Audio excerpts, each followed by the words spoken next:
This week, I've been seeing on my phone horrific images, just killings of the Druze minority, including American nationals being lined up and shot down. What's going on exactly? Where do we begin?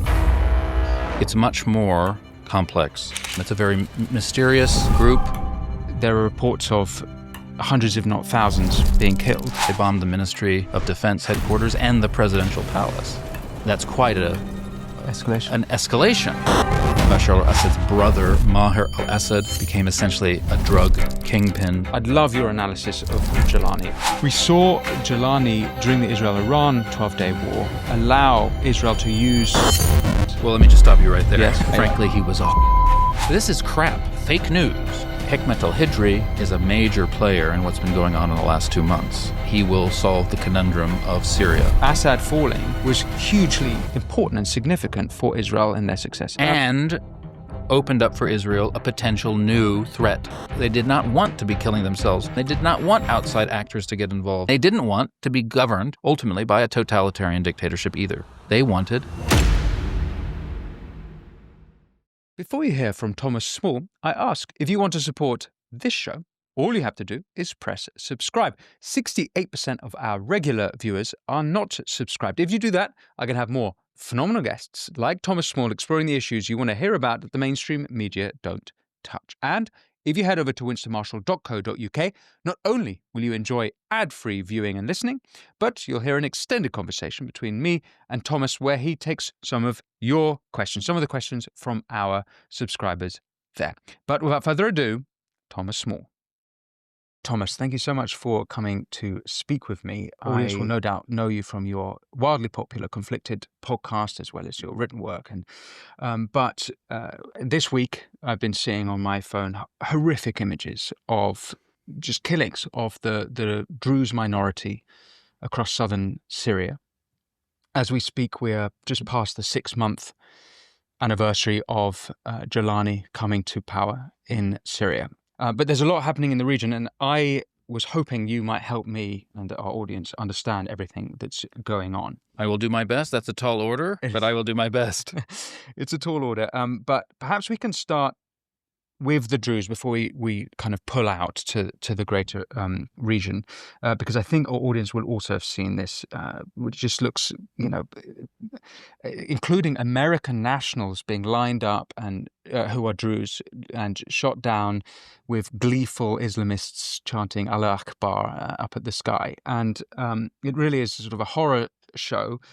All of this while Jolani, we were told, is not an Islamist, and maybe you'll tell me that he's not involved in exactly what's going on, but the leader has turned towards the Americans. The Americans have lifted their bounty off his head, and he met Trump not long ago. We'll get into Jolani, but perhaps we can start with the Druze. Can you explain to me what's going on exactly? Well, I can try, as I say. I think the way that you just characterized what was going on was possibly a little bit one-sided or simplistic, which is understandable. Sure. Things are happening on the ground there very fast. There's a lot of reports flying left, right, and center. Social media is full of accusations and counter-accusations about atrocities from different sides. My understanding is it's not simply a case. I know that it is not simply a case of Islamists indiscriminately slaughtering Druze. That's just not what has been going on. It's much more complex. And so the question is, where do we begin? I mean, I suppose it might be interesting for people to know who the hell the Druze are. Yes. They hear this word Druze. What does that mean? And as briefly as I can, about 1,000 years ago, during what's known as the Fatimid Caliphate, which was based in Cairo, which was an Ismaili caliphate of Islam, a kind of Shia-adjacent mystical sect within Islam. They had a caliph, the Mad Hakim Caliph, who in a way sparked off the Crusades by burning down the Church of the Holy Sepulchre in Jerusalem. He was absolutely insane, it seems to me. The Druze will probably disagree, because when he died, a kind of offshoot of Ismaili Islam developed that considered the spirit of this caliph to be in some way the effulgence of the light of the divinity, and they started this. They had their own sect within Islam. It's a very mysterious group. They don't communicate their doctrines widely. It's an initiatic kind of religion. Not even all the members of the Druze religion know exactly what the doctrines are. It's very hierarchical in that way. It clearly, from what I understand, absorbed over time elements of ancient Gnosticism and Neoplatonism. It's a kind of mystical sect. And over the following 200 years or so, they became concentrated in southern Lebanon, in the mountains of southern Lebanon. Flash forward 500, 600 years, and in the 1700s and 1800s, as a result of infighting between different Druze, tribal or family kind of networks, and some fighting with other groups in the area, Shia, Sunnis, etc.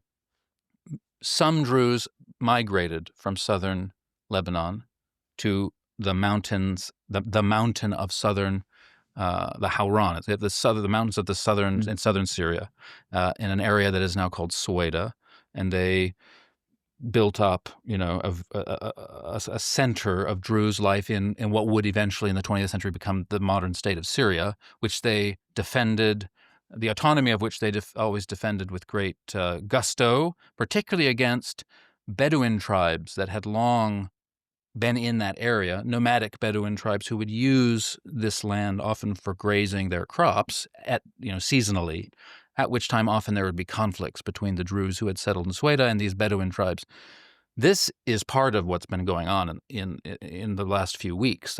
In fact, it started out to some extent as a kind of age-old dispute between Sunni Bedouin tribesmen in the area and Druze. This has happened constantly for 200 years at times. It's not completely unusual. It was the way in which various actors got involved and various political machinations got involved that caused the situation to explode and spiral out of control.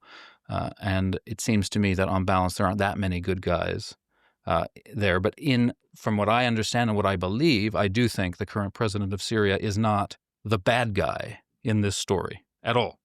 And I think that it's important to point that out at the beginning, because there's a lot is said about this situation, and the current president of Syria, Ahmed Ashara, as he is known now, Abu Muhammad al-Jolani, as he was known, has not in any way indiscriminately killed the Druze of southern Syria. That's not what's going on. Sure, but he is in power, and we're seeing chaos in Syria. Right, but you're saying that this pre-existed his role. This is well, there are dynamics at play that long pre-exist his role. Sure. I mean, I don't know if you may have heard that Syria had a terrible and very chaotic 14-year civil war that just ended 6 months ago. So it is true that the new government in Syria, which was one player in that civil war and surprising everyone at the very end of that 14 years, managed to take control of the country. They are still in the process of stamping their control over the country and creating a, once again, unified, strong Syrian nation state controlled from Damascus. There's a Kurdish-dominated area in the northeast of Syria, which remains autonomous, and there are ongoing negotiations with central government about how they are going to be incorporated back into the nation state properly. There are areas along the west coast that have been the scene that there have been conflicts there between old Assad regime loyalists, Alawite sectarians, some Islamist factions that are semi-autonomous, some clashes with the central. I mean, there's fighting going on there, was going on there, and Suwaida, where the Druze are, is another place which had a semi-autonomous status during the Civil War and is now being, trying to be incorporated back into the Syrian nation state, which, Israel, for example, does not wish that to happen. Israel wishes to keep southern Syria, the three provinces of southern Syria, not connected to Damascus, because it seeks to have a demilitarized buffer zone, which is, which would be fundamentally destabilizing to Syria, which may be one of the reasons why Israel would like to pursue that policy, because it seems to me that it is in Israel's interest that Syria not be strong and unified. Okay, so we're definitely going to come back to Israel. But just then, so I've understood that the conflict we're seeing with the Druze, in which there are reports of hundreds, if not thousands, being killed. I mean, correct me if I get any of this wrong. I believe the number now is about 700, half of whom are militants and half of whom are civilians, from what I understand. Okay. But the Druze who are not, the Druze of Suwaida are not just passive, innocent peasants. They are they have militants there. Yes, they are during the course of the Civil War, especially. I mean, traditionally, the Druze were a very martial, noble, warrior people. Right. They were known for this, and they were an impressive people from that point of view.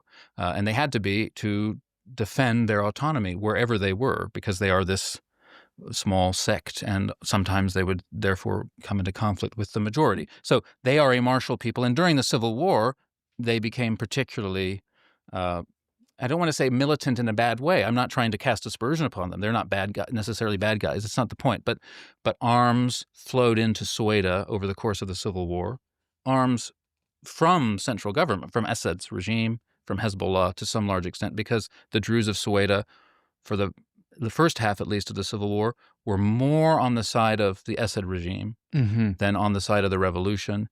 And the Assad regime, got involved in all sorts of funny business in Suwaida to try to create conflict there in order to dominate it.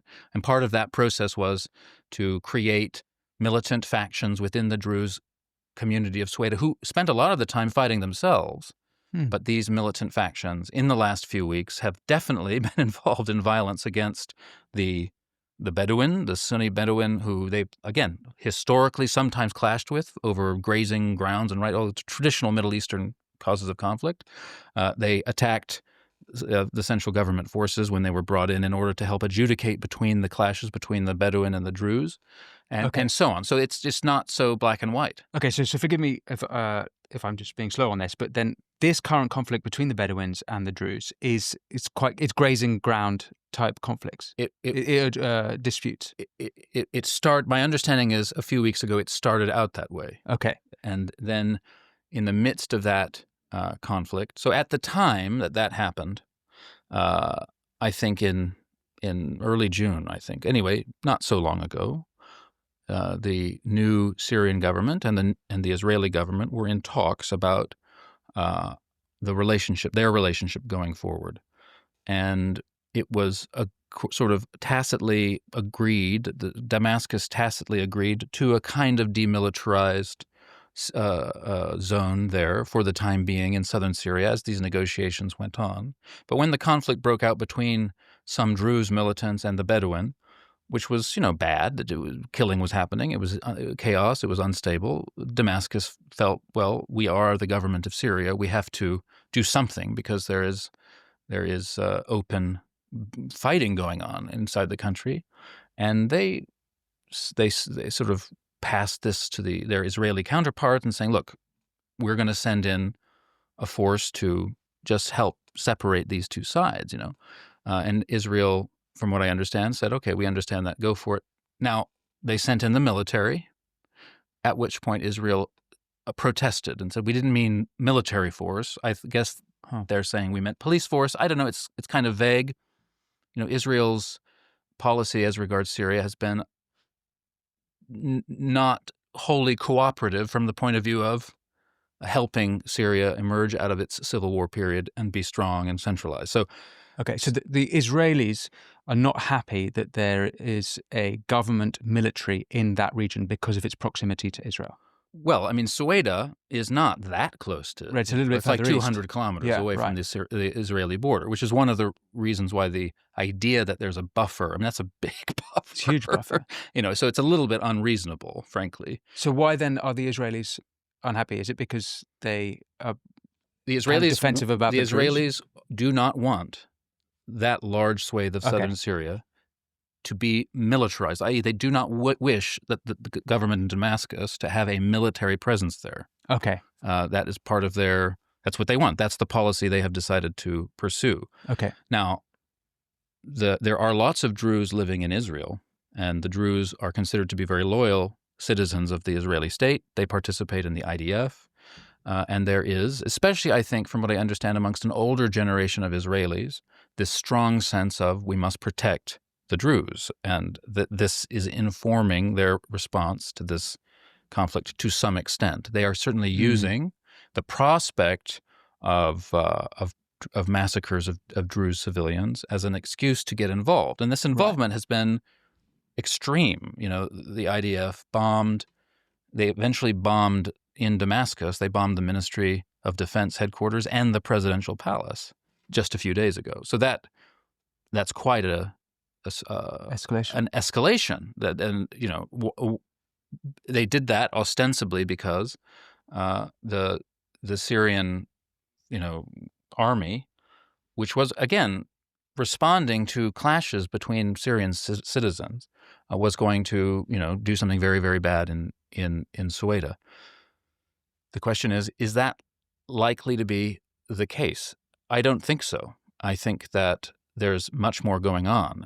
Israel is attempting to pursue a policy which keeps those southern provinces free of Damascus control. And within the Druze community of Sueda, there's a lot of funny business going on. Again, a bit of history. Until 2012, the Druze of Sueda were led by a man whose title was Sheikh al-Aql, which is a Druze, let's say, clerical rank. It means the Sheikh of the mind. It's already a revelation of this kind, or a manifestation of this Gnostic, mystical dimension of their religion. And there was always one of them, and he had great power within the Druze community. He was the focus of their religious life. And in addition to him, there were several sort of long-term, grandees, the heads of notable families amongst the community, 2 or 3 big families that tended to kind of run things. Like most of the Middle East, it's tribal in its orientation. It's strictly hierarchical. It's very patrimonial. That's the kind of world it is. And it was very closed and very sort of insulated. And in 2012, when the Sheikh al-Aql died, he was replaced by his brother, whose name is Hikmat al-Hijri, who was born as it happens, in Venezuela. He is a Syrian Druze, but he was born in Venezuela. But he came back to Israel as a teenager, I think. He came back to Syria as a teenager, and was part of this family that had governed or religiously led the Druze of Sueda, and then he became the Sheikh al-Aql. He was, from what I understand, quite close to the Assad regime in the context of the Syrian civil war. He felt, like many minority groups in Syria, that the Ba'ath Party and the Assad regime of Syria was a good thing, or on balance a good thing, because it protected the interests of the minorities of Syria. That was part of the Ba'ath Party's, their critics will say propaganda, but let's say their supporters would say their justification or their reason for being, that they would prevent the Sunni majority of Syria from killing all of the minorities. Now, that's, in my view, a very cynical thing for the Ba'ath Party to have communicated, as if the majority of Syrians who happen to be Sunni Muslims would just be bloodthirsty maniacs killing all the minorities. If that were the case, then why are there the minorities at all? If the Sunnis were hell-bent on destroying them. I think instead it was a very effective way of dividing and conquering, of basically splitting off the non-Sunni Syrians, creating a consciousness amongst them that they needed to support the central government. Otherwise, the majority of Syrians would attack them. So my understanding is this Sheikh Hikmat al-Hijri was associated with the Assad regime in a kind of normal way. And the Assad regime was the government, after all.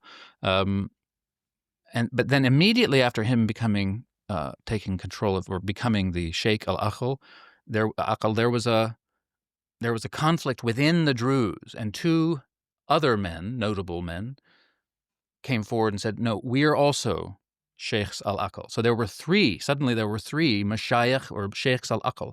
So this was new. This hadn't happened before. And it's a sign that the civil war was causing the Druze within Sueda to fragment a bit. At the same time, the Assad regime began to smuggle weapons into some of the minor families within the Druze to militarize them, or to give, to make them more militant, on the hope, I think, that this would kind of destabilize things a bit in Soweto. This was standard practice for the Assad regime. And in the context of those conflicts, those members of the Druze who were close to the Assad government could feel justified in, cracking down. It was a way in which the Assad government could surreptitiously manage things in Soweto. At the same time, Hezbollah operatives who were very closely allied with the Assad regime and who not only facilitated some of that weapon smuggling, also became, over the course of the civil war, heavily involved in the narcotics trade. Yes. That became a big part of the Syrian civil war. Bashar al-Assad's brother, Maher al-Assad, became essentially a drug kingpin, selling Captagon tablets mainly all over the region and indeed the world, including Europe. What kind of drug is Captagon? Captagon is it's a amphetamine, very strong. I mean, I've never taken it, but I understand it particularly addles the mind. But it became a lucrative source of hard cash for the regime during the civil war, and some of these Druze players within Soweto got involved in that, in smuggling Captagon and even manufacturing it in factories in Soweto and smuggling it into Jordan. And from what I understand, this man, the first Sheikh al-Aql, Hikmat al-Hijri, was involved in that trade. So I've spoken to Druze in Soweto, in the last, about 6 weeks ago. For the podcast, we interviewed a woman who is a Druze woman, although does not consider herself to be religious, and instead is a political activist. And she sort of explained that over the last 14 years, the Druze community within Soweto has been rocked by this drug trade, this arms smuggling, the conflict between the old established families, the different religious leaders, the new families. They're fighting amongst themselves. Something like a mafia situation was evolving there, where the average person felt like there was a kind of lawlessness there. And that's just one dimension, just to kind of paint a picture of what we're dealing with. Now, Hikmat al-Hijri is a major player in what's been going on in the last 2 months. This is the Sheikh al-Aql of the Druze community. They're one of the three. And he, from what I understand, is not happy to have seen the Assad regime fall, does not trust at all the new government for various reasons, may be sheltering, harboring, or somehow connected with old regime loyalists, old commanders, etc., who are maybe hiding in Soweto, and so there's an element there to this this is one element, and because in the conversations that have been going on for months between the new government, Ahmed Ashara's government, and the Druze community of Soweto about how exactly the Druze there will maintain some autonomy, which the central government has been happy to grant them, how their militants would eventually be incorporated into the Syrian National Army, which is a goal that the government has amongst all the militants, the Kurds as well, the old Alawites, etc. Hopefully, they'll all be integrated into one army structure, which you would expect from any sane nation state. They've been in conversations about that. It is this man, Sheikh, the Hikmat al-Hijri, who has stood athwart those efforts and has been very intransigently opposed to any solution. So this is part of the story. Anyway, that's probably too much information. It's a big information dump, but it is much more complicated than that initial description. Yeah, so that's super helpful to get a sense of the complexity of it all. I'd like to come back then to Israel and its relationship with what's going on. So we saw Jolani, during the Israel-Iran 12-day war, allow Israel to use Syrian airspace. Well, let me just stop you right there. Yes. He didn't have much of a choice about it. Okay. So within 24 hours, even before the fall of Damascus, I think, to the forces of HTS, the group that Jolani, as he then was known, was leading from Idlib province in northwestern Syria.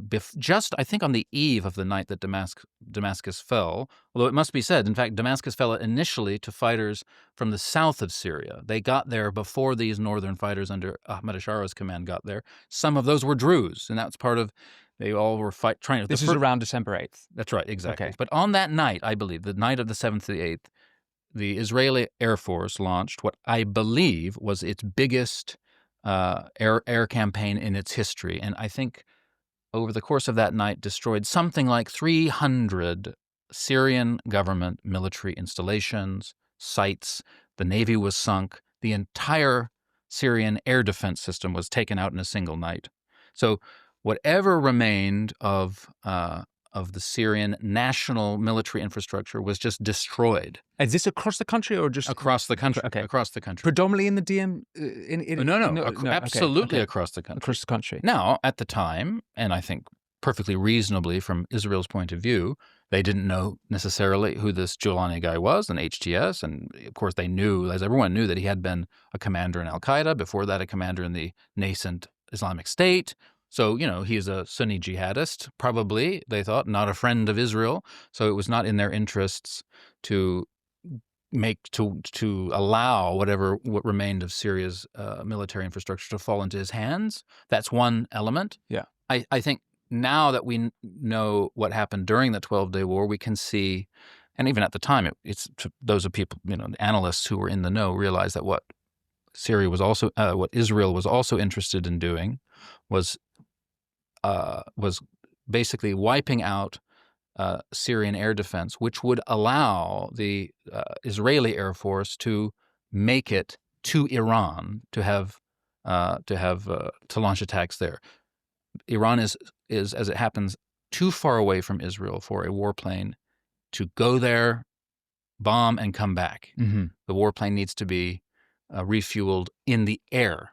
But where was he? Where would that happen? Over Syria? Not if there's air defenses. Over Iraq? Not if there's air defenses. But over Jordan?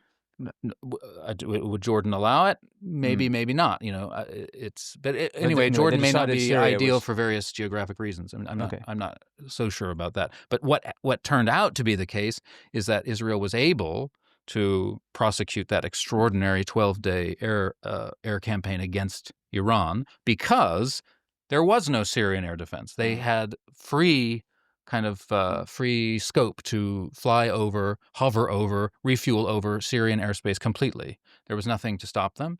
And of course, the first thing that they did once they got to Iran was they destroyed Iran's air defenses, and then they had complete control over the skies. So that's, I think, why that happened. And that is, so that's part of the Israeli sort of strategy with Syria in recent months. They want to give themselves maximum flexibility, in terms of their air force. So obviously you've shown some of the plus sides of Jolani coming or replacing Assad from Israel's point of view, but Israel was not happy about that. I mean, so there are in general, Israel had long had a very kind of frenemy working relationship with the Assad regime. Israel did not want the Assad regime to fall, but in fact, very few countries wanted the Assad regime to fall because they didn't know it would follow, and most countries prefer something like stability. But certainly, Israel had a working relationship with the Assad regime, and they wouldn't have wished for it to fall. But let's pick that apart. They took advantage of the fall of the Assad regime. Let's pick that apart a little bit because. Just because I appreciate there's arguments on both sides of this, but it is the case that Hezbollah, who are obviously enemies of Israel, were acting as militia for Assad, and Assad was using them. It's also the case that Iran was using Assad as a proxy. Well, he was they were close allies for sure. They were allies. Iran was propping up the regime. And these are clearly enemies of Israel. So it's harder to sort of, it's a frenemy, but it's a frenemy that's really emphasis on the enemy. Winston, the Middle East is just not so straightforward or black and white. It really isn't. October the 7th changed a lot. Before October the 7th, the Syrian civil war had been going on for 12, 13 years. And in that time, it's true, Hezbollah, which has long existed as a strategic enemy of Israel, joined the war on Bashar al-Assad's side. Iran certainly helped Bashar al-Assad as well. But before the 7th of October changed for Israel the strategic calculus, or at least felt that it encouraged it to tactically attack long-standing enemies with great brutality or great, decisiveness.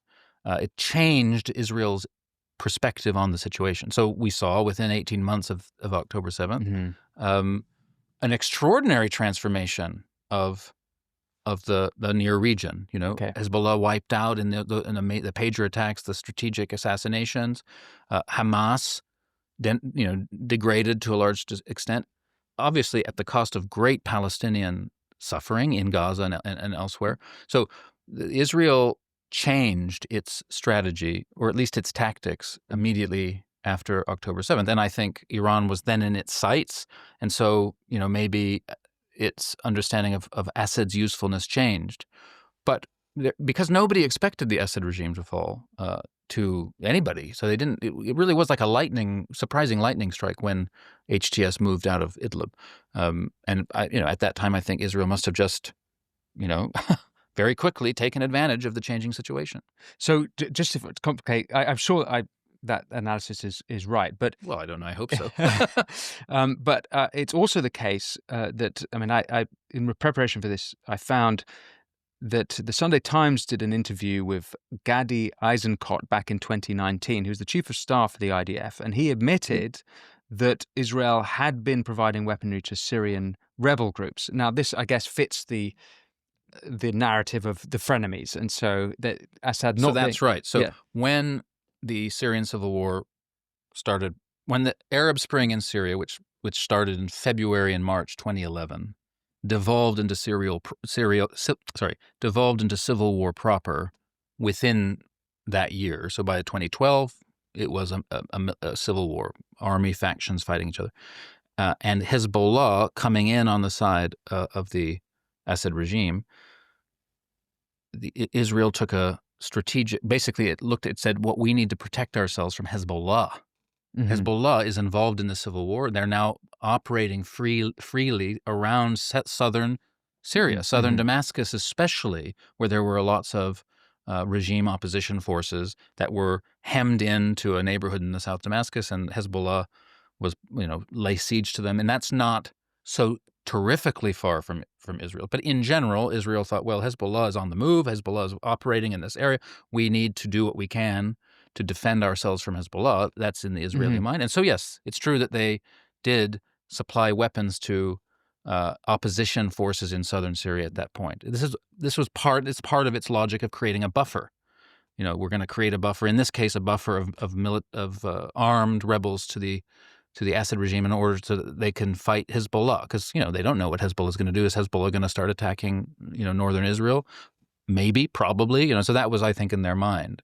But that doesn't change the basic fact that since 1970, when Hafez al-Assad, the father of the late or the former dictator Bashar al-Assad, came to power and took over and became the dictator of Syria, since that time, the Assad regime was a known quantity for Israel and its planners and its strategic defense, thinking, and in general, they understood how to work alongside the Assad regime, how to deal with it, and that didn't immediately change. Quite the contrary, they would have wished things to return to a pre-Arab Spring kind of status quo. Okay, so again, the fall of Assad seems to me to be fundamental to the success of Israel, the recent success of Israel against Iran. You might push back on me and say it's not necessarily a success, but that's perhaps a conversation to have later. It's unquestionably a success, tactically speaking, yeah. So help me put this together then, because Hezbollah signed a ceasefire end of November 2019. 2024, shortly before Assad comes down. And the significance of this is that there's no longer a land bridge between Iran and Lebanon. So Hezbollah can't easily, they've been massively degraded already at this point, and then they can't easily be restocked with weaponry. Exactly. In that sense, Assad falling was hugely important and significant for Israel and their successes. Absolutely, that is true. Okay, yeah. And opened up for Israel a potential new threat in the form of HTS taking over Syria. Right. Which they didn't. He's not a known quantity.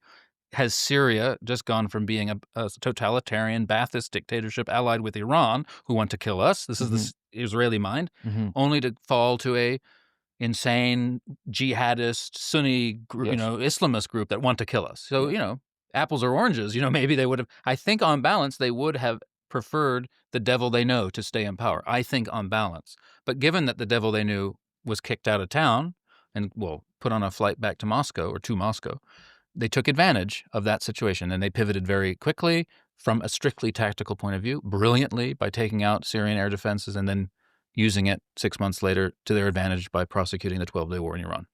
Okay, so I want to come back to Jolani, but just before we do, I'd love your analysis of why Assad fell. I think there's a few reasons. One of them, of course, we've talked about Hezbollah being massively degraded, but I suspect that the prolonged Ukraine war was a big factor in this, because Russia didn't expect to be at 3 years at war, and so they normally were a backer of Assad. And we're no longer now. So I'd love to get your analysis of why it was that Assad fell. When Assad fell, I also thought, I wonder if this is a consequence of Russia having redirected personnel and material away from its bases, its naval base and its air base on the west coast of Syria to Ukraine. I sort of assumed that.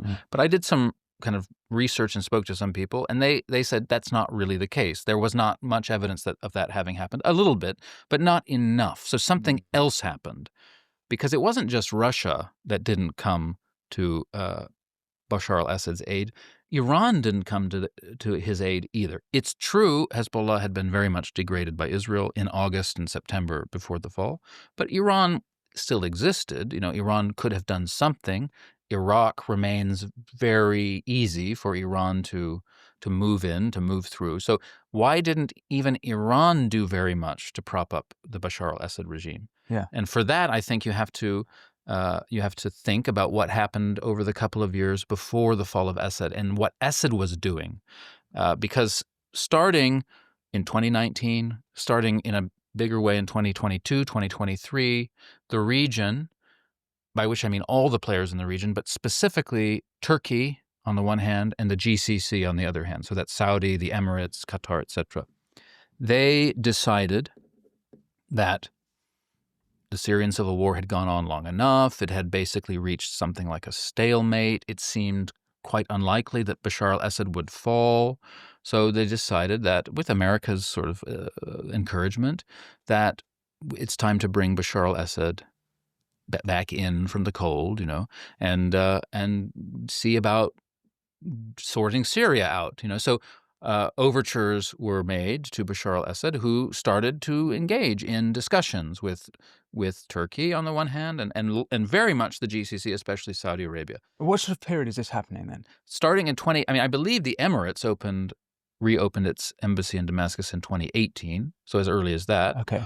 But certainly as 2022, 2023, 2024, like it was in the air that Bashar al-Assad was clearly calculating, at least as a possibility, switching his alliance structure from Iran and Russia to the Gulf, especially Saudi Arabia and maybe Turkey as well. Now, Turkey had invaded northern Syria, and it still essentially occupies swathes of northern Syria in 2017, 2018, and the negotiations between Bashar al-Assad and President Erdogan of Turkey were always stymied by Bashar al-Assad's insistence that Turkey completely withdraw from Syria before any concessions, any negotiations could happen. Turkey insisted that, no, we need to find a solution before we withdraw because they have their own strategic interests to defend. And so Bashar al-Assad was not making any friends. He had basically signaled to his long-term allies, Iran and Russia, that he was talking to their strategic competitors. And so they must have thought, well, this guy's not very trustworthy. Is he gonna stab us in the back? Especially since Iran knew that without them, Bashar al-Assad would fall like that because he was a paper tiger. They were backing him. And guess what? Without them, he fell like that. So I think that Iran and again, remember, Iran's licking its wounds because Hezbollah has been decimated.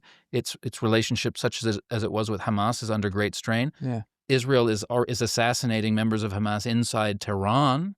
It's like shocking. The Houthi situation, Iran had a lot to deal with, and it was on the back foot. And so it just decided, you know what?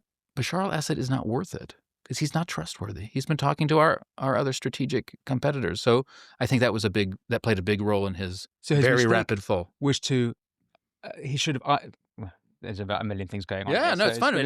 It's like playing Risk. When you really get into the Middle East, you're like, wow, that's fun. Okay, what about this? What about that? I love it. It is the greatest show on earth. Yeah, well, except for all the literal death. That's true. That's true.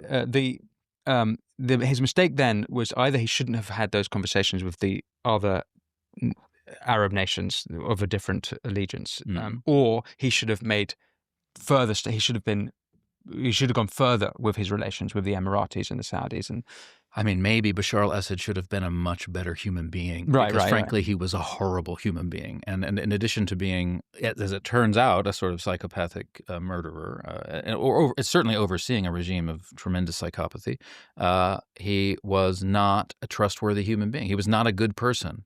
He was following in his father's footsteps, and he was governing Syria like the Ba'ath Party leadership had governed it for decades, which was to kind of be shifty, to send smoke signals this way, to always, to foment discord in a neighboring country in order to destabilize it there, to make alliances here, but then to stab in the back. That was always how the Assad regime functioned. And in this case, last December, the house of cards came crashing down. He couldn't sustain it because in the course of the 14-year civil war, his own national army, his own ability to project his own power had been so totally degraded that he couldn't do it. He relied too much on his Iranian ally, who decided, I think, to abandon him as one factor in his fall. Now, was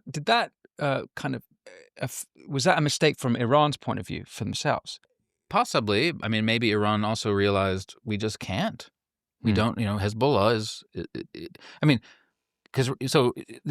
to some extent, the Israel peace agreement or ceasefire agreement, not a peace agreement, ceasefire agreement with Hezbollah, which it negotiated beginning at the end of that campaign in last August when the head of Hezbollah was assassinated, Hassan Nasrallah died, and the infamous pager attacks happened, which kind of wiped out the mid-ranking cadres of Hezbollah. It's amazing.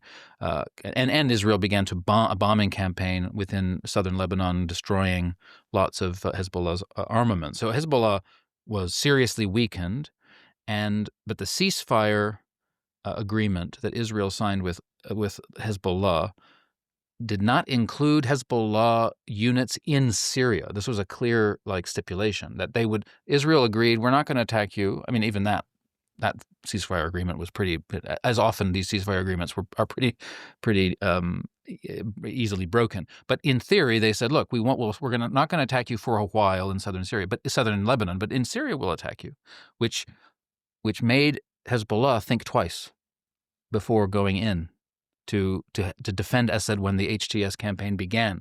Because if they set foot outside of Lebanon, then Israel would pommel them. That's what they feared. That's what Jolani or Ahmed Ashara also was in his strategic calculation. He thought now is the time.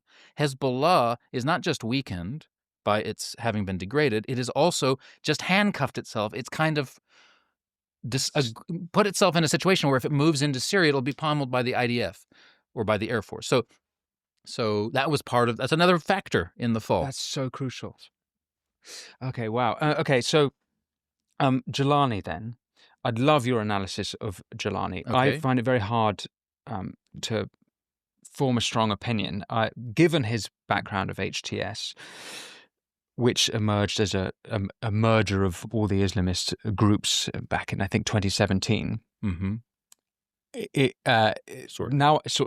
Maybe you can clear that up for me. But then I see him in a room with Trump, as I mentioned earlier, and the people in the Arab nations that I'm more hopeful about. But it's also the case that he's still close with the Turks, I believe, and so he's not close with everybody.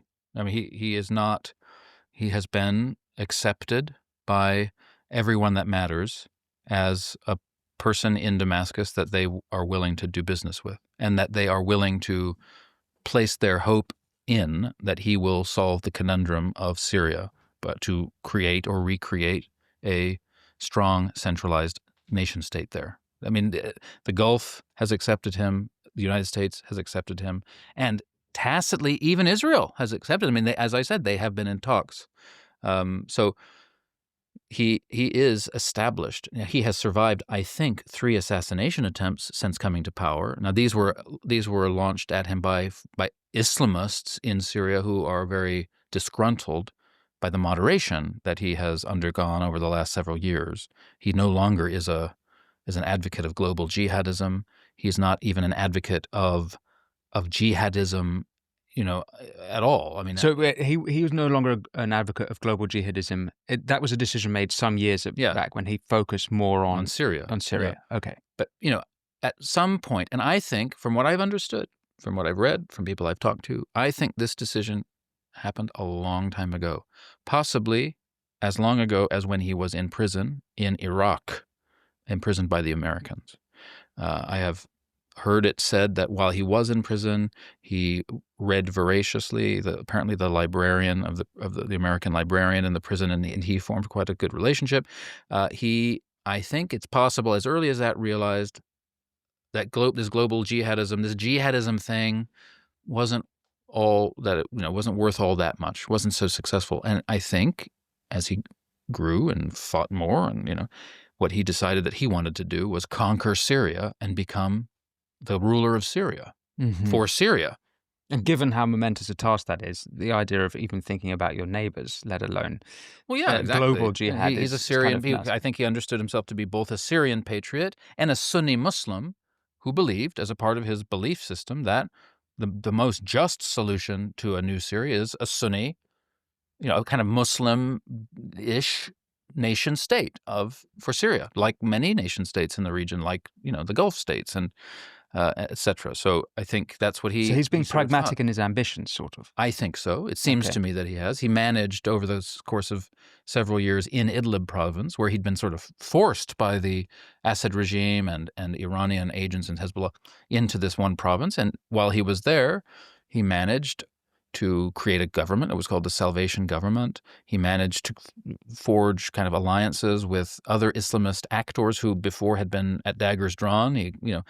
He kind of created a governing system there. Now, it was a Islamist system, from the point of view of Christians or of Druze. There are Druze in Idlib, and there have been Druze in Idlib, for example, this whole time. And they're still there. They weren't massacred by HTS. Huh. Why? Because that's not, actually, historically, Sunni governance does not involve the massacre or indiscriminate slaughter of religious minorities. Quite the contrary. The whole basis, traditionally, of Sunni governance is to be that governing class that allows second-class citizens to worship as they feel fit. That's why there are Druze and Alawites and Ismailis and Christians of various kinds and Jews in the Middle East. Sunnis have been governing the Middle East for 1,400 years, and there are still millions of minorities. Why weren't they wiped out? Well, actually, this is something I was going to maybe come to later, but it seems to be more specific to me than that, which is that it's Sunni Muslim monarchies that are the most stable for sure, yeah, countries. Absolutely. And actually, in various points, you can see not so pleasant Sunni Muslim leaders, particularly if you go, I think, when Egypt veered off under Nasser, I think that there would be periods where it's not quite as preferable as when monarchies. What are we talking about there? In the 20th century, there were many revolutions in the Arab and Muslim world, and in fact, the whole world. Many revolutions. The 20th century was the century of revolutions, radical revolutions. There was a big one, quite famous, that happened in Russia, and there were several that happened in the Middle East, Egypt, Syria, Iraq, other places. But these were not revolutions informed by Islam, let alone Sunni Islam. These were revolutions informed by nationalism. Call it, and I think it's fair to call it in the case of the Ba'ath Party and its ideology, fascism. but in general, European-influenced, radical, leftist, stroke, right-wing, blood and soil nationalist, totalitarian hell. That's what happened to those countries. You can't say that the president of Egypt, who was working alongside Eastern German advisors to create a terrible prison system for Egypt, which involved torture and all sorts of horrible things throughout the 60s, 70s, and 80s. You can't say that was 60s and 70s, that was motivated by Islam. East German Stasi officers, what do they have to do with Islam? Nothing. So, it's true that the monarchies of the Middle East, so that's all of the Gulf states and Morocco and Jordan, have proved themselves to be much more stable. And they are all Sunni monarchies, as it happens. Oman is the one exception there because it's Ibadi, it's a different sect of Islam. And in that way, they managed the transition from pre-modern to modern development much more smoothly. And so if you're asking me, do I think that, for the Middle East especially, monarchies are a good thing? I say, yes, they are a good thing. I think the proof is in the pudding. They are a good thing. And maybe the future for Syria will involve a monarchy. Who knows? I know people are advocating for that. The United States, sadly, historically, has not been in favor of installing monarchies. They work alongside monarchies when they have to. But in general, since the United States itself is a revolutionary liberal project, it doesn't like monarchies and doesn't put them in place, which may be part of the problem in certain parts of the world. But this is, of course, a monarchy where we are right now in the UK. British people often forget that, but we are a monarchy, and the UK has been remarkably stable for many, many centuries. Yes, absolutely. So back to Syria, if we may. We've gone in passing about how Jolani's treated the Christians there. This is also a topic of much discussion. Now, some people have said there's a genocide going of Christians. I've looked into it, and I don't think there is. Just today, it must be admitted, a Syrian government task force that in February, March, when those problems arose in the coastal areas, clashes between the Alawites, intra-Alawite clashes with the new government, clashes with Islamist actors on the ground happened. The government launched a task force. Just today, the results of that task force were published. The Syrian government. The results of that task force were published. Again, this is a Syrian government task force. There are Christians in the Syrian cabinet. There is a Christian in the Syrian cabinet, I should say. There is a Druze in the Syrian cabinet. It is a pluralistic cabinet now that it tries to have representation from everyone in the country, and more or less. And I think the figure was 6 Christians, and I think I don't want to. I thought 323 Alawites, something like that. I don't want to. I can't remember the exact figure, but nothing like what was being reported at the time. Nothing like you saw people saying 70,000. Yeah, I saw that. You saw 7,000 Christians were crucified. This is crap. This is fake news that is being propagated through misinformation channels that are largely coming from a source of bad actors. Russia, famous for its bots, its disinformation bots. Iran, for sure, who is smarting from the fall of Assad and the movement of Syria into the Western, Sunni orbit and Western aligned Sunni orbit, and possibly even old Assad regime players who have hundreds of millions of dollars that they stole from the Syrian people or earned by selling drugs that they can spend. So that was all rubbish. And today, I think it has been shown to have been rubbish. Yeah. And so what about the Alawites though? Because obviously Assad was an Alawite. He sure was. And they are a Shia sect. Can you tell me what's going on there? Because I've also seen this persecution of these people as well. So the Alawites, which which live mainly in that northwestern mountainous region around and in the city of Latakia and other places in northwest Syria, are a sect, a Shia sect, but it's its own thing. I think it sort of branched off at some early point from the kind of Shiism that in Iran emerged as Twelver Shiism there, but in Syria and places in Turkey, this different sect, and it's similar to the Druze in a sense. It's quite Gnostic and philosophical and all about the light of Ali and kind of mystical ideas. Historically, they were very poor, and they suffered at the hands of Sunni kind of people in the general area, in general, during the Ottoman period and after. When the French came to Syria to govern it as part of the mandate, their mandate of Syria, they used a classic European divide and conquer strategy over this kind of mandate stroke colony by incorporating the Alawites into their police and military structure. Sort of, they took advantage of long-standing resentments on the part of some minorities against the majority to govern the country. And so the Alawites became a dominant force within the growing Syrian national army as it emerged into a nation state in general. Mm-hmm. So that's in general. The Alawite position went up a bit as a result of modernity coming to Syria, although they were also, to some extent, still poor and underdeveloped.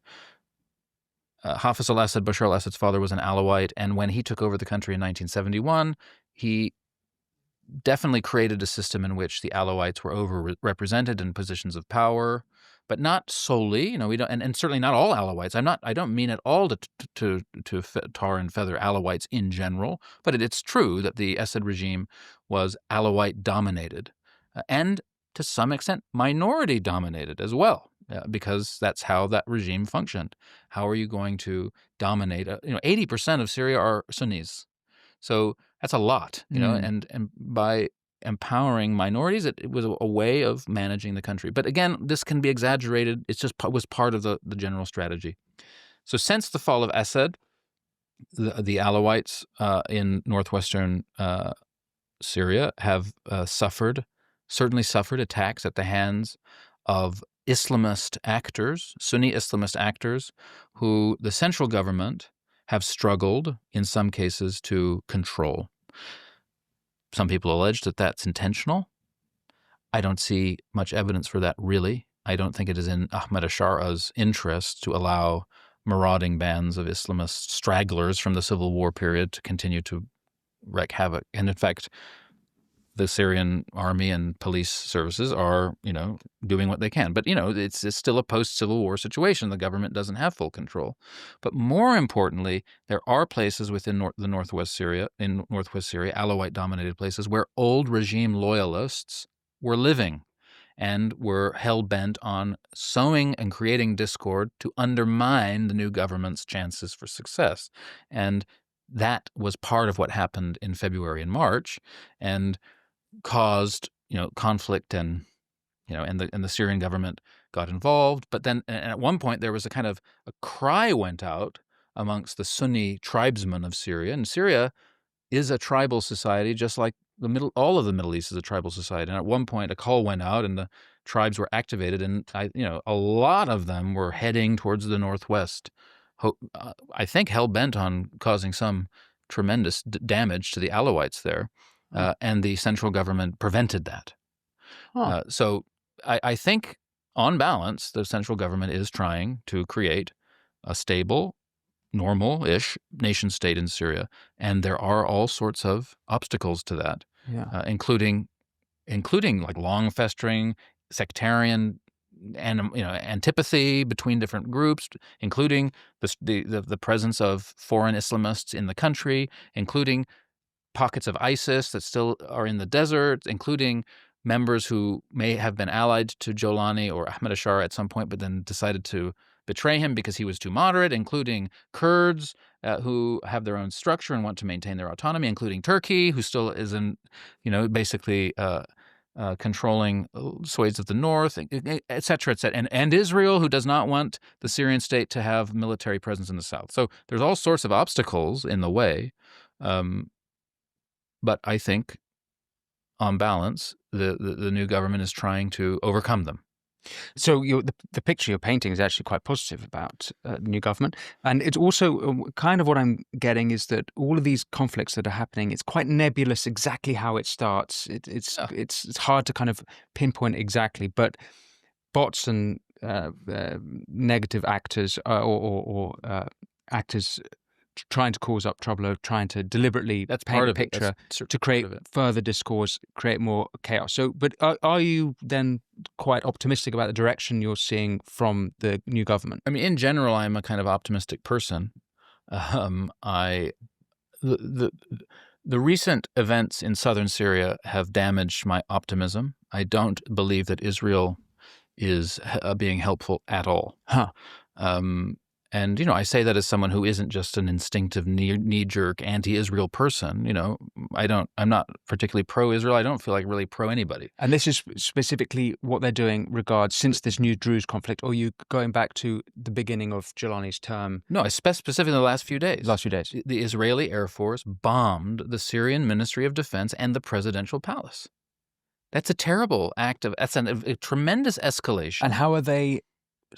what reasoning are they giving for that? To defend the Druze of Sweden.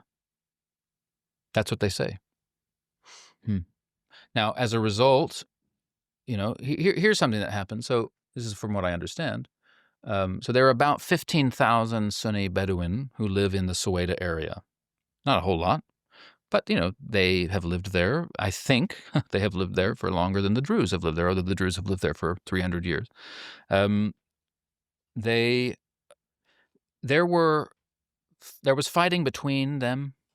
Massacres occurred on both sides. I don't actually want to go into any detail because it's not entirely clear to me exactly what happened, and I do not want to be spreading misinformation. There's enough of that, God knows, and other people know better than I, especially what happened. But there were old school Middle Eastern style tribal fighting going on in which no holds barred massacres were happening, because law and order had broken down to some extent because the central state was not present there, to some extent because Israel was not allowing it to be there. So law and order was breaking down, fighting was happening. At one point, Druze militants killed a large number, several hundreds of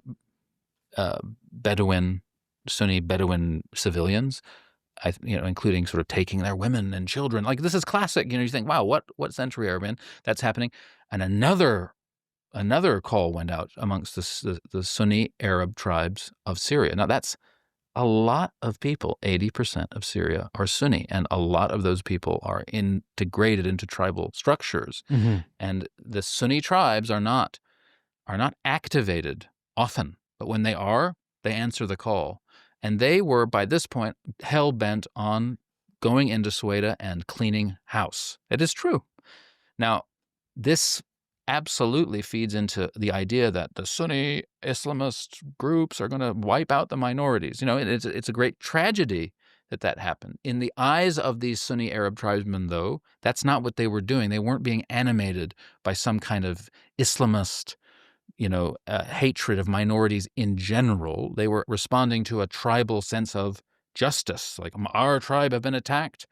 And in the process, the spiritual leader of some of these Druze, Hikmat al-Hijri, had openly on television addressed the Prime Minister of Israel, asking him to do something, at which point Israel bombed the Ministry of Defense and the presidential palace. Now, if you are a Syrian patriot, what the hell does that look like to you? Mm-hmm. But straightforward treason, and in that part of the world, those sorts of things don't go down very well. As it happens, the president of Syria stopped the tribesmen from enacting their revenge by intervening directly, advocating, mediating, begging, don't do it. Instead, he has arranged for those 15,000 Syrian Bedouin to leave Soweto province. Wow. In the name of calming the situation. And, it basically told, from what I understand, it basically told Soweto, okay, you want to be on your own, you're on your own, you're not getting any monies from us, we're going to see what happens next. And this is my best attempt to summarize a very complicated situation, but it's not straightforward. And I'm not saying there are good guys and there are bad guys, really, although I am particularly annoyed, I must say, at Israel's actions in southern Syria over the last 2 weeks. I really cannot see certainly how they're helpful to any question of Syrian stability. I don't even understand how the Israeli government can think that they're helpful to Israel. Yes. This is not helpful. Israel's reputation now is in a very low place because of everything that's gone on since October 7th. The last thing Israel needs to do is to generate more antipathy towards it, because Israel is essentially, it doesn't often seem that way, but it is essentially in a vulnerable position in the Middle East. If it didn't have America supporting it, it would be in a very vulnerable position indeed. American public opinion is changing as well. Can Israel rely forever on such stalwart backing from America? Mm-hmm. I don't think it necessarily can. It is not in Israel's interest to pursue the kind of strategy that they are pursuing. It's a strategy from the past. It's a strategy, and I can understand why. A strategy of keeping the neighbors weak. Keeping the neighbors weak, of assuming the worst of everyone else in the region, assuming that all they want to do is to kill you. Now, I have empathy. I have sympathy. I'm not stupid. I understand why Israelis look out and see enemies everywhere, because to some extent they have enemies everywhere. But that at the moment there, I believe, is an opportunity for the Israelis to see that a new Middle East is being born. But they're not doing that to all their neighbors. I mean, it's not the case that they're doing that with Jordan or Egypt. It's just specifically what's happening. Yeah, they're not doing it with the neighbors. I mean, America would certainly not allow them to do that with Jordan and Egypt. Jordan and Egypt are stalwart parts of the American alliance system as well. And Egypt, under the Camp David Accords that were signed in 1978, Egypt and Israel both have this very important strategic relationship with America, largely to keep them from fighting each other. But interestingly, when Israel bombed the presidential palace and the Ministry of Defense in Damascus a few days ago, President Trump, it is reported, when he heard about it, he said, "What, are they crazy?" and had very strong words with Benjamin Netanyahu. And Marco Rubio, the Secretary of State, has now stated unequivocally that Ahmed Ashara is to be supported, and America, as an absolute important plank of its foreign policy, supports the maintenance of an integral Syria. It will not allow Syria to be broken up. This is sending a strong message to the government. Do you think that in Jerusalem, going back to Israel's initial destroying of Syrian weaponry around December 8th onwards, does that to you make sense? Was that reasonable, or was that already the beginning of them being overplaying their hand? Because for me, it makes sense. If you sort of said this earlier, they didn't know what was going to come to power, and it could have been worse than Assad. So you take the opportunity to destroy the weaponry with a few civilian or victims dying as possible. That seems like kind of rational to me from Israel's point of view. It's perfectly rational. But so then at some point they've gone too far, and maybe this is the point they've gone too far. I mean, I see. Or was that the point? I see how destroying largely what remained of the Assad regime's military infrastructure serves Israel's interests. And we've seen in concrete ways how that explicitly served Israel's interests, because unless they had done that, they would not have been able to prosecute that incredible. I mean, I'm not saying like incredible, like I celebrate it. Again, I don't really care, really. I just am interested in what's going on. But you can't deny that the 12-day war is a kind of a remarkable military achievement. What they did with relatively few civilian casualties to have been able to punch Iran in the eye so badly, and to convince the American president for the first time in decades to actually intervene directly in the Iranian in the Iranian homeland. That is kind of amazing, and it happened. So it was in Israel's interest. Now, I'm not adjudicating the morality of it. Sure. That's what we're even talking within about. International law, it's a question mark, because the Assad government had fallen. So any peace treaties, like this is the question over the Golan Heights, which which in 1974 the Israeli government signed a peace or a treaty or an agreement with Hafez al-Assad over the Golan Heights, and as soon as the Assad government fell, Israel occupied more of the Golan Heights and beyond, into Mount Hermon and things. And they said, well, look, the guy that we signed, the regime that we signed the agreement with is gone. So that's gone. So, you can talk international law, maybe. So I can certainly see those activities back in December as serving Israel's interests. I do not see presently how Israel causing this instability in Syria is serving its interests. I actually think it is not serving its interests, and I think it should stop. With regard to the Israel-Iran war, then, one thing that's occurred to me, and I'm sort of assuming that you're saying it's a success because of the damage they've done to the nuclear capabilities of the tactical success, Tehran regime, the tactical success. And what's curious to me that whether or not there's regime change or whatever happens to Iran, that there might be other negative or enemy to Israel actors who fill the void of the patron state of these, let's say, what from Israel's point of view is the sort of axis of evil of the sort of circle of fire, Houthis, Hamas, Hezbollah, what was Assad, well, obviously it's different now, but and the prime contenders for such a position would be either Turkey and Erdogan or Qatar. And I just wondered what your perspective on that was. Well, what is my perspective on that? I think at the moment that there is an opportunity, now that the Syrian civil war is over, and now that Iranian power has been degraded in the Middle East, its ability at the moment to project power outward into the Levant through a network of proxies has been very much, destroyed. It's still there, and it's going to try to build it up again, I'm sure. But there's an opportunity now to create a new, stabler Middle East where borders are respected and nation states are strengthened, supported, where ideological commitments are downplayed or thrown out the window, and everyone agrees to get along by trading with each other, etc. There's an opportunity now for that to happen. There will always be conflict. There will always be negotiations.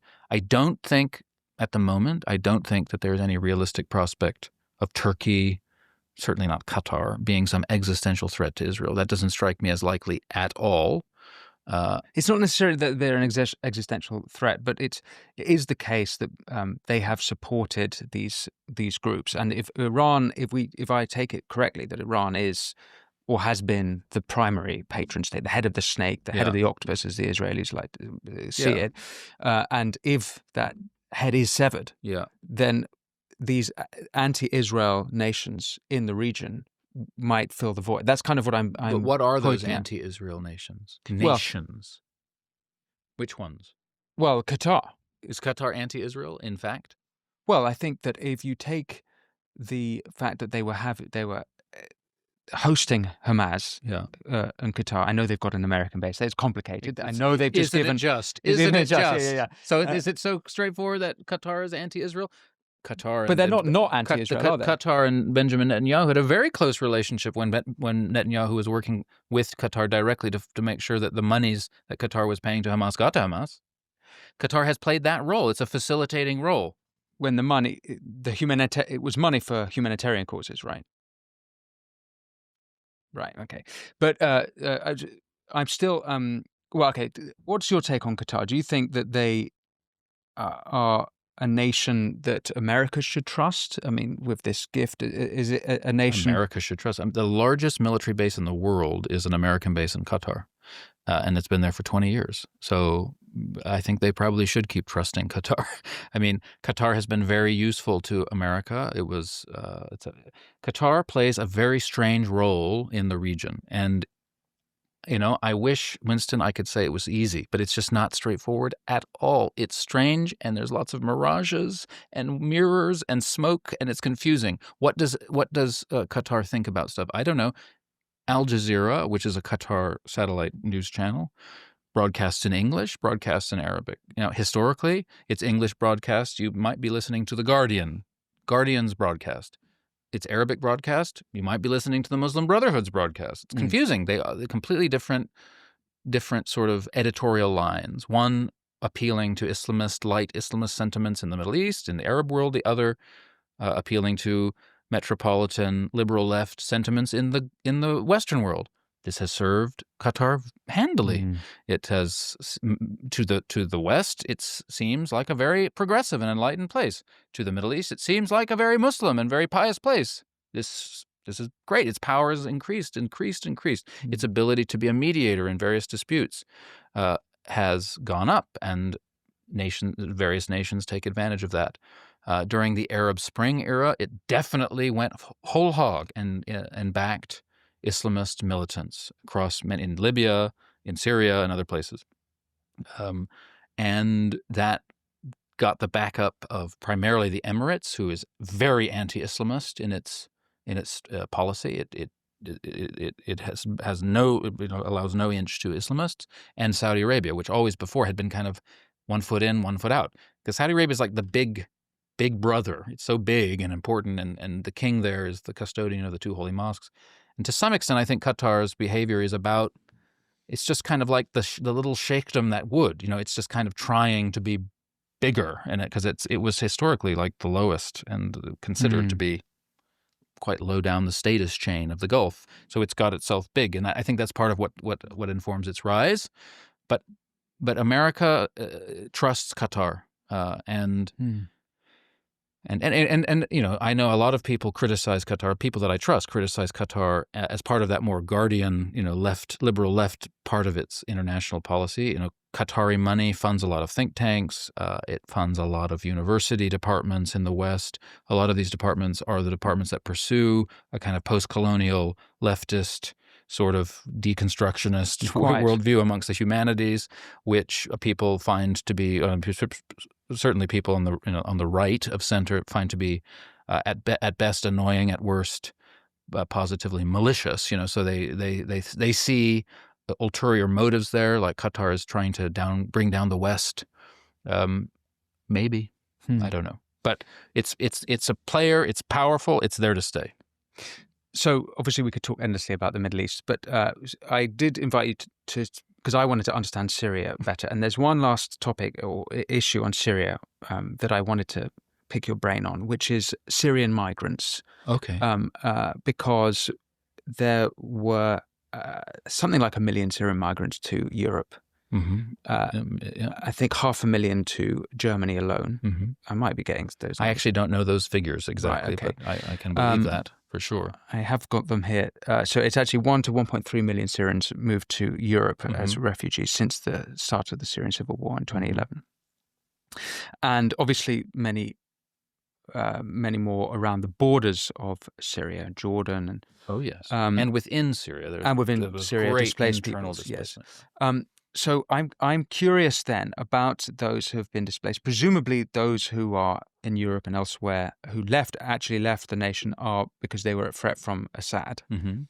And I wonder now whether they would be safe, and might we expect to see a lot returning of to them Syria. returning to I Syria? think it's already happening. Yes, I think it's already. It's happened happening. a bit, right? But is it happening on a large scale? I know it's happened significantly from Turkey, where more and more Syrian immigrants were made to feel unwelcome. There was a kind of anti-immigrant, a rise in anti-immigrant sentiment within Turkey over the last 5 years or so. It may be a little bit less the case in Europe or Western countries, maybe because the Syrian immigrants to the West are happier here. Maybe they've made a more of a success of their new lives. I don't know. I can't really answer that, but I would not be surprised at all if Syria, to the degree that a new, strong, prosperous, stable kind of situation there emerges, would see lots of Syrians returning to it. That's because Syria is a fantastic country. It is beautiful and ancient and wonderful. And Syrians are great. They have great food. They have a great sense of humor. They have a great spirit. And they did not want their country to be split into many pieces. And they did not want to be killing each other for 14 years. And they did not want outside actors to get involved. They didn't want any of that. And they didn't want to be governed ultimately by a totalitarian dictatorship either. They wanted a thriving, prosperous, safe, and secure Syria where all Syrians, regardless of religion, can live lives of decency and, in a context of justice. That's what they want. Why shouldn't they want it? I want that for them. So I hope that a Syria like that emerges soon, and I do hope that as many Syrians as want to can go back and live there where they will be happiest because they're Syrians, and Syria is great. It's a great country. Well, you're certainly you are certainly. Sorry, I'm an optimist. What you're can a I do? hopeful man. You're an I optimist. lived in You're a Syria hopeful in 2007, 2008, and I loved it. Huh. And it has been heartbreaking to see Yes, I'm sure. what's happened over the last 15 years. So I choose to be optimistic, I suppose. It's not all sunshine and roses. I'm a convert to Greek Orthodoxy. I'm an Orthodox Christian. Huh. And a few weeks ago, there was a terrorist attack, an Islamist terrorist attack against Mar Elias Church in an outskirt of Damascus. In fact, the church that is ancient, built on the spot where St. Paul had his vision on the road to Damascus. Many tens of worshipers during the liturgy were killed. This is an Orthodox community. Were killed. We now commemorate them in my parish in England. Why were they targeted? As martyrs? Because Islamist crazies hate Christians in some respects. So they are, like, from a Christian point of view, martyrs. They were certainly targeted because of their religion. Do we know what type of Islamist it was? I cannot remember the group. At first, it was believed to be ISIS or IS, stragglers. But it's another group. I can't remember the name. But it's a kind of jihadist, global jihadist or whatever group, sowing discord. Those who see the hand of Iran in everything have suggested that, Iran might have paid them money. Often when Iran is quite weak, there is an uptick in Sunni jihadist activity, where in places where discord would be welcomed by Iran. And Iran does not want Syria to succeed. So it's possible that Iran kind of paid for or facilitated or encouraged the Sunni Islamist group to murder those Christians.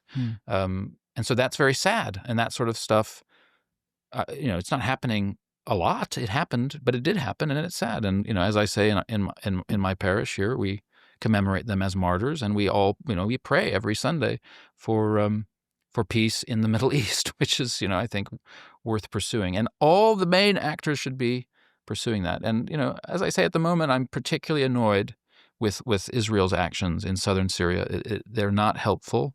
They're not helpful for Israel, and I don't think they're helpful for the Druze, which Israel claims to want to support. My understanding is, after everything that's happened, there is a widespread mistrust and hatred for Druze in Syria now, where there was not any before, and it's a great shame.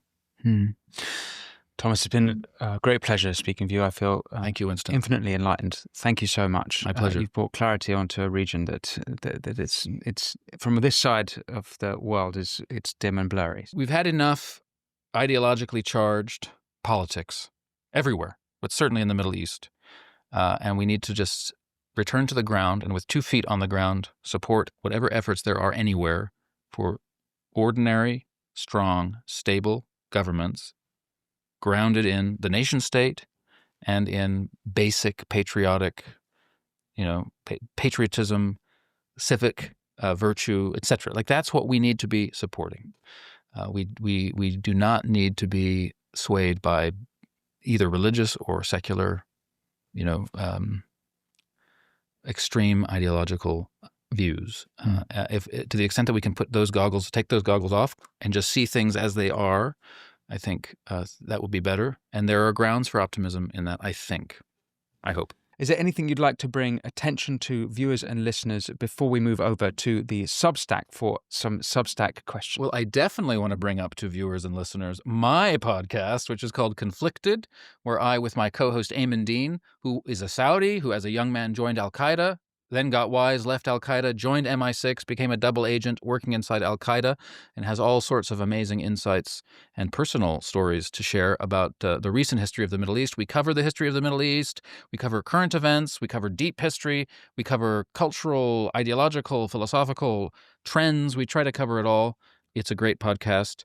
I recommend. You can find it on any podcast podcast app or whatever. Yes. And if you are, like me, a Christian and interested in exploring Christianity in a deep way, I have a Substack called Life Sentences, which you can go to at wisdomreadings.substack.com, where I try my best to introduce people to the writings of the ancient church fathers, which I think may have a big role to play in a bit of sanity returning to the world. But that's, of course, I would say that I'm a Christian. Why don't we do another episode on that specific topic next time you're in London?